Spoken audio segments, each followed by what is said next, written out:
En el silencio de la cruz, entre suspiros de dolor, sus labios seguían moviéndose. Padre, perdónalos. Padre, en tus manos. Palabras que resuenan a través de los siglos. ¿Por qué el Hijo de Dios necesitaba hablar con el Padre? Esta es la llave para entender el corazón mismo de Cristo. Y eso nos lleva al misterio que cambia todo. ¿Por qué Jesús oraba a Dios si Él es Dios? Esta es una pregunta que muchos han formulado. Cuando leemos los Evangelios, vemos que Jesús a menudo se retiraba para orar. Por ejemplo, en el libro de Lucas se nos dice, pero Él se retiraba a lugares desiertos para orar, Lucas 5:16. Si Jesús es Dios, ¿no estaría dialogando consigo mismo? Es una pregunta justa y curiosa que nos invita a explorar las profundidades de la humanidad y la naturaleza divina de Jesús. Existe un solo Dios que existe eternamente como tres personas distintas, el Padre, el Hijo y el Espíritu Santo. Esto no significa que haya tres dioses, sino más bien un solo Dios y tres personas. Al igual que el agua puede ser hielo, líquido o vapor y seguir siendo agua, Dios es Padre, Hijo y Espíritu Santo y sigue siendo un solo Dios. Pero el Consolador, el Espíritu Santo, a quien el Padre enviará en mi nombre, Él os enseñará todas las cosas y os recordará todo lo que yo os he dicho, Juan 14:26. Aquí, Jesús habla del Espíritu Santo como una persona distinta, enviado por el Padre y actuando en el nombre de Jesús, mostrando la unidad y los roles distintos dentro de la Trinidad. Dentro de esta comprensión, surge una pregunta que ha desconcertado a muchos: si Jesús es Dios como parte de la Trinidad, ¿por qué necesitaba orar? Esta pregunta va al corazón del ministerio y la misión terrenal de Jesús. Jesús, siendo completamente Dios y completamente hombre, dedicó tiempo a la oración. Sus oraciones revelan su relación con el Padre, cumplen su papel en la tierra y nos enseñan sobre la naturaleza de la comunicación con Dios. La naturaleza de Jesús es extraordinaria y única porque es tanto Dios como una persona como nosotros al mismo tiempo. Esto significa que Jesús es 100% Dios, puede hacer cosas que solo Dios puede hacer, como realizar milagros especiales y rescatar a las personas de manera única. Pero también es 100% humano, siente hambre, dolor y muere. Es como tener dos conjuntos completos de todo en una persona. Imagina tener todos los superpoderes pero también vivir como una persona normal, experimentando todo lo que experimentamos, excepto que nunca hizo nada mal. Creemos esto porque nos ayuda a entender cómo Jesús pudo hacer cosas increíbles, pero también saber lo que es ser una persona. Jesús nos mostró la mejor manera de hablar y vivir con Dios. Jesús vivió de tal manera que nos demostró que no hacía nada por su propia voluntad. De cierto os digo, no puede el Hijo hacer nada por sí mismo, sino lo que ve hacer al Padre, porque todo lo que el Padre hace, también lo hace el Hijo, Juan 5:19. Esto significa que Jesús esperaba a que Dios le mostrara el camino antes de hacer cualquier cosa, como un niño que observa y aprende de sus padres y no trata de hacer las cosas por sí mismo. Cuando las cosas se pusieron realmente difíciles, justo antes de ser llevado y puesto en la cruz, Jesús oró intensamente. Dijo: Padre, si quieres, pasa de mí esta copa, pero no se haga mi voluntad, sino la tuya. Lucas 22:42. Esto muestra que confiaba en el plan de Dios más que en sus propios sentimientos, incluso cuando tenía miedo. Otro propósito de las oraciones de Jesús fue enseñar a los discípulos a orar. Jesús no mantuvo su vida de oración en secreto, la compartió con sus amigos. Un día le pidieron que les enseñara a orar y él dijo: cuando oréis, decid: Padre, santificado sea tu nombre. Venga tu reino. Danos cada día el pan nuestro cotidiano. Perdónanos nuestros pecados, porque también nosotros perdonamos a todos los que nos deben. Y no nos metas en tentación. Lucas 11:2-4. En esta sencilla oración, conocida como el Padre Nuestro, Jesús les mostró que la oración es hablar con Dios acerca de todo, diciendo que su nombre es especial, pidiendo lo que necesitamos, pidiendo perdón por los errores que hemos cometido y pidiendo ayuda para vivir correctamente. Las oraciones de Jesús también expresaban emoción y necesidad humana. En el jardín de Getsemaní, sintió una tristeza muy profunda. Entonces les dijo: mi alma está muy triste, hasta la muerte, quedaos aquí y velad conmigo. Mateo 26:38.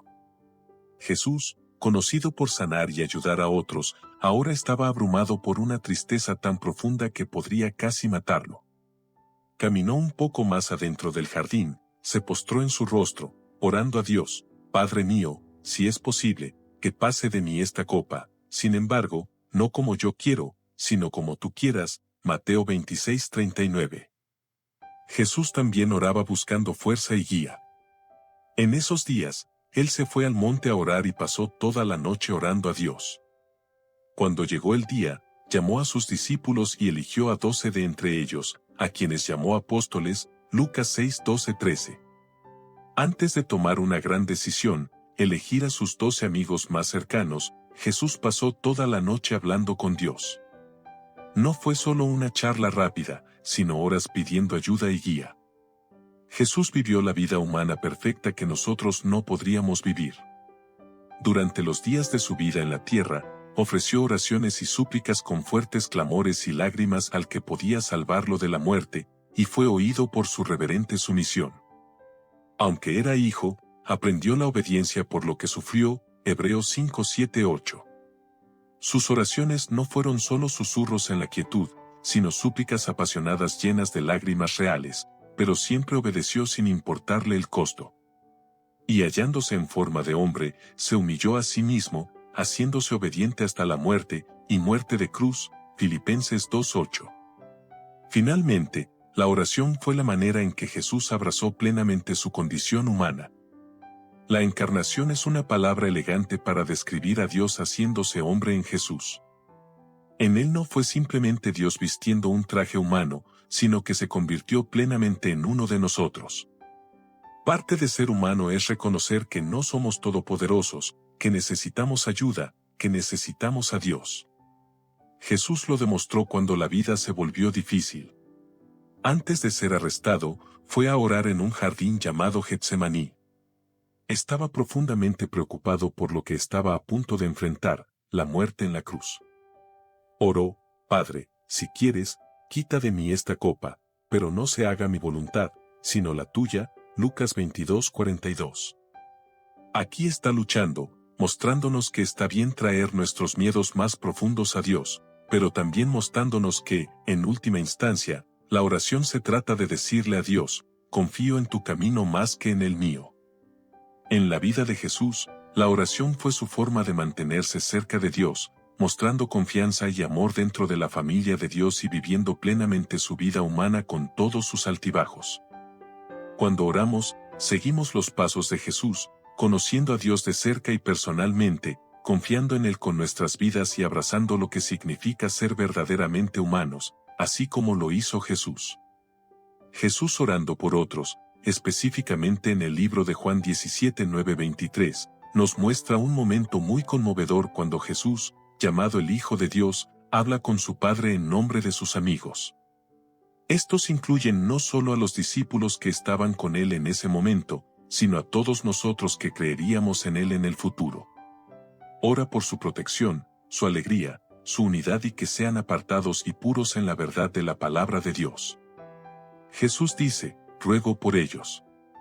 No ruego por el mundo, sino por los que me has dado, porque son tuyos. Juan 17:9. Esto nos muestra que Jesús tenía una preocupación especial por sus seguidores. Conocía los desafíos que enfrentarían en el mundo y le pidió a Dios que velara por ellos. Pero no se detiene ahí, también ora por todas las personas que creerán en Él a través del mensaje de los discípulos: no ruego solo por ellos, sino también por los que creerán en mí por la palabra de ellos. Juan 17:20. Esto significa que Jesús pensaba en cada uno de nosotros desde aquel entonces. Le pidió a su Padre que todos pudiéramos ser uno, así como Él y el Padre son uno. Es como si quisiera que todos estuviéramos en la misma familia, unidos, trabajando juntos en el amor. El papel de Jesús como mediador entre Dios y los humanos. En otra parte de la Biblia, en la primera carta que Pablo escribe a Timoteo 2:5, obtenemos una explicación clara de la gran tarea que Jesús tiene, porque hay un solo Dios y un solo mediador entre Dios y los hombres, el hombre Cristo Jesús. Primera de Timoteo 2:5. Ahora, un mediador es como un puente o alguien que se interpone en medio para ayudar a dos personas a entenderse y resolver las cosas. Antes de Jesús, las personas estaban separadas de Dios debido a sus malas acciones o pecados. Jesús vino a cerrar esa brecha. Vivió una vida perfecta, luego murió por nuestros pecados y resucitó, mostrando que tiene el poder sobre el pecado y la muerte. Al hacer esto, se convirtió en el único intermediario entre nosotros y Dios. Cuando nos equivocamos o hacemos cosas que no deberíamos, Jesús está ahí para hablar con Dios en nuestro nombre. Es como si dijera, tengo cubierto a esta persona, Padre, he pagado el precio por sus errores. Esto es asombroso porque significa que podemos ir directamente a Dios a través de Jesús. No necesitamos a ninguna otra persona o cosa para hablar con Dios por nosotros. Jesús es nuestra línea directa con Él. Cuando oramos, podemos orar en el nombre de Jesús y Él hablará por nosotros, asegurándose de que permanezcamos conectados con Dios. Jesús nos ama tanto que habla con Dios sobre nuestras necesidades, nuestra protección y nuestra unidad entre nosotros y con Él. Y como nuestro mediador, Él es la razón por la cual podemos tener una relación personal con Dios a pesar de nuestras imperfecciones. Él se interpone, asegurando que aún podamos estar cerca de Dios. La oración es como un lugar de reunión secreto donde nos sentamos con Dios para hablar sobre todo lo que está en nuestros corazones, incluido el gran trabajo que tiene para nosotros. Es donde obtenemos la fuerza para hacer cosas que parecen demasiado grandes para nosotros, elegir a los amigos que nos ayudarán e incluso hacer cosas increíbles que muestran a todos cuán grande es Dios. Imagina estar tan estresado y preocupado que sudas como si estuviera lloviendo desde tu frente. Así se sintió Jesús una noche. Sabía que tenía que enfrentar algo muy difícil. ¿Qué hizo? No intentó ser valiente por sí mismo. Oró, y cuando lo hizo, un ángel del cielo apareció y le dio fuerzas, y se le apareció un ángel del cielo que lo fortaleció. Lucas 22:43. Esto nos muestra que cuando tenemos tareas importantes que realizar, podemos orar como lo hizo Jesús y Dios puede enviarnos ayuda. También alzamos nuestros ojos y corazones en oración, buscando orientación, fuerza y una relación más cercana contigo. En los momentos en que luchamos por entender las complejidades divinas, pedimos por una fe sencilla e infantil que confíe en tu bondad y tu plan. Enséñanos, oh Dios, a emular a Jesús en su actitud orante, sabiendo que incluso siendo Dios se inclinaba en comunión contigo. Estamos invitados a ese sagrado espacio de conversación e intimidad contigo. A través de su ejemplo, que podamos comprender la importancia de la oración como un medio para expresar nuestro amor, nuestras necesidades y nuestra gratitud en nuestras vidas diarias. En los momentos en que enfrentamos nuestras propias pruebas y alegrías, recordemos el ejemplo de Jesús, para que en cada momento, ya sea de triunfo o prueba, recurramos a ti en oración tal como Él lo hizo. Que su vida nos recuerde que en nuestras debilidades encontramos tu fortaleza, en nuestras preguntas encontramos tu sabiduría y en nuestra soledad encontramos tu consuelo. Ven con tu presencia y bendición, otorgándonos la paz que proviene de saber que siempre estás a nuestro alcance, escuchando los anhelos susurrados de nuestros corazones. Fortalécenos con el Espíritu que estaba en Cristo Jesús, para que en cada circunstancia encontremos el valor de decir, no sea mi voluntad, sino la tuya. En el santo nombre de Jesús. ¿A dónde fue Jesús después de su muerte? ¿Al infierno, al Hades o al cielo? Jesús estaba a punto de emprender el viaje más increíble que dejaría asombradas a las personas durante siglos, pero las puertas de ese viaje eran la cruz. El libro de Lucas cuenta la historia del viaje final de Jesús hacia su muerte, desde su oración en Getsemaní, donde su fe en Dios se confirmó, hasta la cruz, donde Jesús dijo, todo está consumado. En la cruz, inclinó la cabeza y entregó su espíritu antes de ser retirado y enterrado en una tumba cercana. Su cuerpo sin vida permaneció en la parte superior de la cruz hasta que finalmente fue retirado. Por otro lado, su espíritu estaba en otro lugar. ¿A dónde fue su espíritu? ¿Fue al infierno o al cielo? Existe cierta controversia sobre el paradero de Jesús, o más específicamente, sobre la ubicación de su espíritu durante los 3 días entre su muerte y resurrección. En la discusión sobre dónde estuvo Jesús durante esos 3 días, se menciona otro pasaje en 1 de Pedro 3, 18-21. Estos versículos constituyen uno de los textos más desconcertantes e intrigantes del Nuevo Testamento. Jesús es la personificación de lo que significa sufrir por hacer el bien, con la intención de llevarnos a Dios y restaurar nuestra relación rota y muerta con Él. Jesús, siendo justo, sufrió por todos nosotros que somos injustos. El objetivo de todo esto era llevarnos a Dios. De hecho, Cristo murió por los pecados de una vez por todas, el justo por el injusto, el inocente por el culpable, para llevarnos a Dios. Había sido puesto a muerte en la carne, pero vivificado en el Espíritu.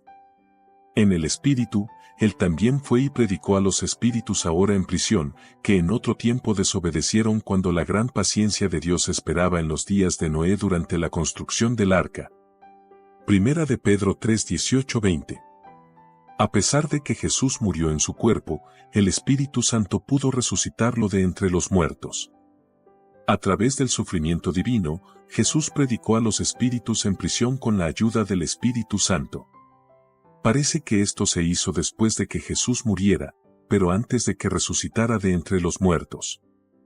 Jesús realmente predicó a los espíritus en Hades. Hades es considerado el reino de los muertos, y Jesús aparentemente fue allí a entregar su mensaje. Es fascinante pensar en ello, ¿verdad? Predicar a los espíritus en prisión. ¿Alguna vez te has preguntado, quién tiene la autoridad y el poder supremos en este mundo? No importa cuál sea tu respuesta, la Biblia tiene una respuesta clara. Incluso aquellos que están bajo la tierra, profundo en la oscuridad, deben reconocer a Jesús como su Señor Supremo. Filipenses 2:10 nos dice, para que en el nombre de Jesús se doble toda rodilla, en el cielo, en la tierra y debajo de la tierra. Contemplamos la totalidad absoluta de la creación reconociendo la superioridad sin igual de Jesucristo. Imagina un mundo donde los difuntos, que descansan en el seno de la tierra, pueden ser despertados a la vida una vez más por el poderoso poder de Cristo. Suena como una escena poderosa, por el poderoso poder de Cristo. Suena como una escena poderosa, ¿verdad? Toda rodilla debe doblarse, toda lengua debe confesar. La combinación de lenguas confesando y rodillas doblando da testimonio de la completa sumisión a Jesús, tanto en palabra como en acción. Es algo que se requiere de todos. Imagina una escena donde personas de todas las clases se reúnen, sus lenguas confesando y sus rodillas doblando en completa sumisión a Jesús. Es una imagen poderosa que habla de una conexión profunda, una creencia unificada y una fe inquebrantable. Debido a la totalidad de este reconocimiento de la deidad de Jesús, numerosas personas imaginan que esto tendrá lugar formalmente después del juicio final, cuando todas las criaturas en el cielo e infierno se vean obligadas a arrodillarse y declarar que Jesucristo es el Señor. La identidad de los espíritus en prisión es objeto de debate. ¿Quiénes eran aquellos que fueron desobedientes en los tiempos de Noé? Hay muchas interpretaciones sobre estos versículos. Sin embargo, lo que queda claro es que Jesús fue resucitado de entre los muertos por el poder del Espíritu Santo y que su mensaje tuvo un impacto incluso en los reinos espirituales. Es probable que la proclamación de Jesús declarara su victoria sobre Satanás y sus huestes. Quienes han ido al cielo y están a la diestra de Dios, en lugar de honor y autoridad, con todos los ángeles, autoridades y poderes sometidos a Él, 1 de Pedro 3:22. Imagina a una generación tan malvada que se negó a escuchar un mensaje que podría haberle salvado la vida. Como resultado, perecieron en un catastrófico diluvio. Es un recordatorio inquietante de las consecuencias del pecado. Según la palabra, el pecado de estas personas fue la desobediencia, la rebeldía y la incredulidad. Su pecado se agravó por el hecho de que Dios les mostró paciencia durante 120 años mientras Noé construía el arca y les advertía del desastre. A pesar de esto, se ahogaron y sus espíritus fueron arrojados al infierno, conocido como prisión. Sin embargo, Noé y su familia fueron salvados en el arca debido a su fe, segunda de Pedro 2:5. Pedro fue quien escribió este pasaje tan interesante. Su primera carta es conocida por su calidez y cercanía. Curiosamente, su nombre original era Simón, que significaba caña, un nombre común en su tiempo. Sin embargo, Jesús le dio el nombre de Pedro, que significa roca, simbolizando la transformación de su carácter. Pedro pasó de ser un hombre influenciable, como una caña movida por el viento, a ser una roca firme en la fe. Pedro escribió esta carta en un tiempo de persecución para alentar a los cristianos que estaban sufriendo a causa de su fe. Algunos se preguntaban por qué, si el cristianismo era la verdadera fe, estaban padeciendo dificultades. Pedro comparó su situación con la de Noé, quien advirtió durante 120 años acerca del juicio de Dios, pero fue burlado y rechazado. Sin embargo, al final, su fidelidad fue vindicada. La historia de Noé muestra que, a lo largo de la historia, la mayoría ha estado equivocada, y solo unos pocos han sido salvados. Noé y su familia fueron salvados, no por el agua, sino a través del agua. El arca representaba el refugio seguro de Dios, así como Cristo es la única manera de salvación. Aquellos que están en Cristo están tan salvados como Dios mismo puede hacerlos, mientras que aquellos fuera de Él están perdidos. El arca soportó la tormenta, así como Cristo soportó el juicio de Dios por nuestros pecados. Para aquellos que están en Él, no hay condenación, Juan 5:24. El arca fue un medio de salvación, llevando a su gente a través del juicio hasta un lugar seguro. De la misma manera, los creyentes en Cristo son llevados de la muerte a la vida eterna. Jesús predicó a los espíritus en prisión, pero la razón exacta no se menciona. No se nos dice cuál fue su mensaje ni su intención exacta. Lo que sí sabemos es que, 3 días después, su cuerpo y espíritu se reunieron y resucitó de entre los muertos. La muerte no pudo retenerlo. La resurrección de Jesús es la primera vez en la historia humana que alguien resucitó de entre los muertos para nunca más morir. Otros que fueron resucitados posteriormente murieron de nuevo, pero Jesús vencía la muerte de manera definitiva. La Biblia nos dice que el Espíritu Santo resucitó a Jesús, Romanos 8:11, que el Padre lo resucitó, Romanos 6:4, y que Jesús mismo se levantó de entre los muertos, Juan 2:18-22. La resurrección fue obra de la Trinidad. Cuando Jesús murió, algo asombroso sucedió. Mateo describe un evento único: las tumbas se abrieron y los cuerpos de muchos santos que habían muerto fueron resucitados, Mateo 27:52-53. Estos santos fueron testimonio del poder de la resurrección de Cristo. Este milagro sirvió como una prueba más de la victoria de Jesús sobre la muerte. En los escritos de Mateo, este evento confirma la identidad de Jesús como el Salvador del mundo. Su sacrificio en la cruz trajo la victoria sobre la muerte. Jesús ahora está a la diestra de Dios. No se turbe vuestro corazón. Creéis en Dios, cree también en mí. En la casa de mi Padre muchas moradas hay, si así no fuera, yo os lo habría dicho. Voy, pues, a preparar un lugar para vosotros, Juan 14:1-2. El pensamiento parece ser: me voy y no podréis verme, pero que vuestro corazón no se turbe. Creéis en Dios, creed también en mí, Juan 14:1. Aquí hay otra afirmación importante de igualdad con Dios. En la casa de mi Padre muchas moradas hay, si no fuera así, yo os lo hubiera dicho, porque voy a preparar un lugar para vosotros. Y si me voy y preparo lugar para vosotros, vendré otra vez y os tomaré a mí mismo, para que donde yo estoy, vosotros también estéis, Juan 14:2-3. La casa del Padre se refiere al cielo, un lugar lo suficientemente grande para acomodar a todos los redimidos. Si no fuera así, el Señor lo habría dicho. Voy a preparar lugar para vosotros significa que Jesús va delante, haciendo preparativos para nuestra llegada. Me voy a hablar de la propia iniciativa de Jesús. No lo llevaron a la cruz en contra de su voluntad, Él fue allí voluntariamente. Pensaban que su muerte era una calamidad imprevista, pero Jesús les enseñó que era parte de su plan divino. Volveré otra vez para recibiros a mí mismo. Durante su tiempo en la tierra, prometió volver por sus discípulos. No solo en el sentido de su pronta resurrección o la venida del Espíritu Santo, sino también con la gran reunión de su pueblo al final de los tiempos. Donde yo estoy, vosotros también estéis. Todo el enfoque del cielo está en estar unidos a Jesús. El cielo es cielo, no por sus calles de oro, sus puertas de perlas o la presencia de los ángeles, sino porque Jesús está allí. Este hermoso verso deja claro que Jesús es el camino al cielo. No solo muestra el camino, Él es el camino. La salvación está en una persona, Jesús. Aceptarlo es tener la salvación. Jesús no es uno de muchos caminos, sino el único camino. Nadie viene al Padre sino por mí, Juan 14:6. No son los mandamientos, ni la iglesia, ni las buenas obras las que nos llevan a Dios, es Jesús. Jesús también es la verdad.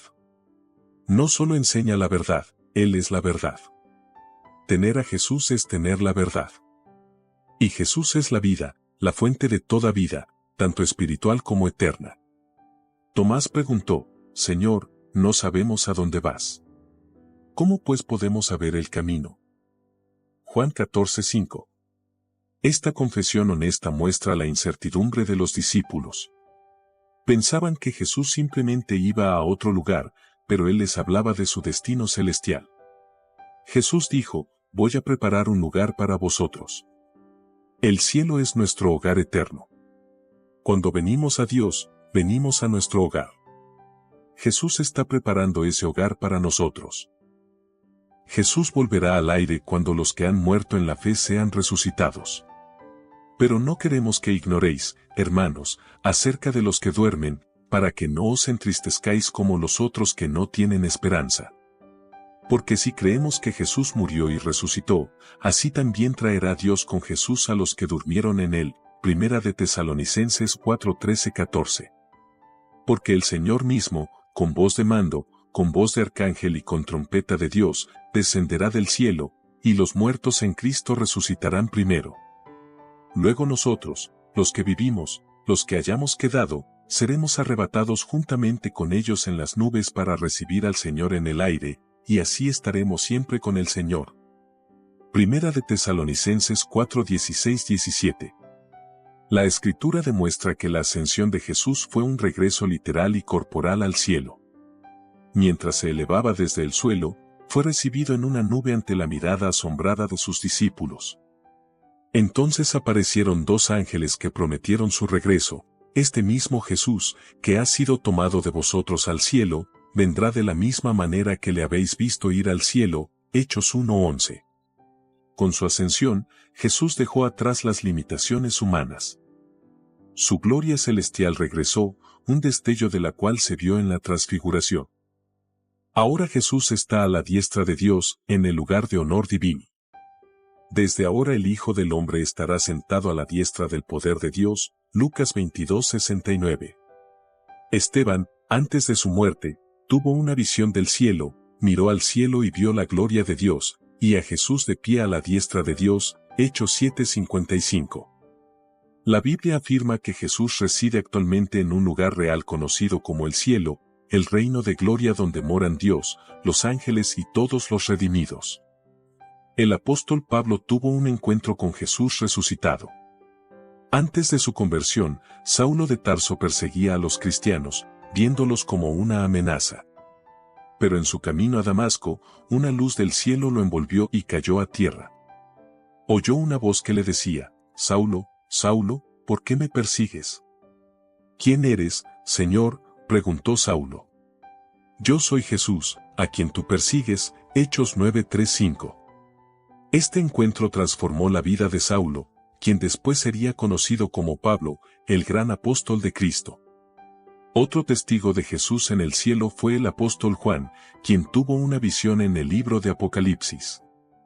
Yo soy el Alfa y la Omega, el primero y el último. Apocalipsis 1:8.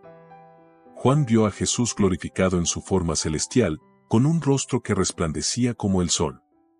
Cuando le vi, caí como muerto a sus pies, y él puso su mano derecha sobre mí, diciendo, no temas, yo soy el primero y el último. Apocalipsis 1:17. Jesús es la absoluta divinidad, el Hijo de Dios.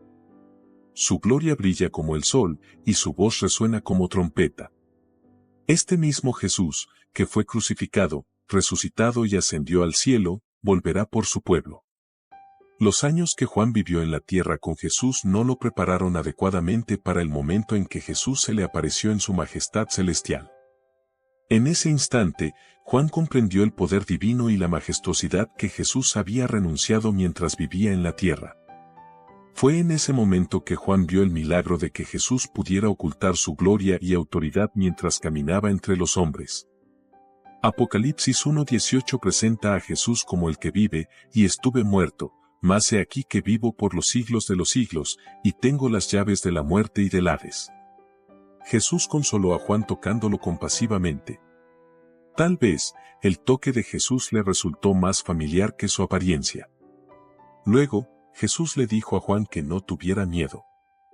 No había razón para temer porque estaba en la presencia de Jesús, quien se identificó claramente con 3 títulos. Jesús es el primero y el último, el Dios de toda la eternidad, el Señor del pasado y del futuro. Jesús es el que vive, estuvo muerto y vive por siempre. Su victoria sobre el pecado y la muerte es eterna. No resucitó solo para morir nuevamente, sino que vive para siempre.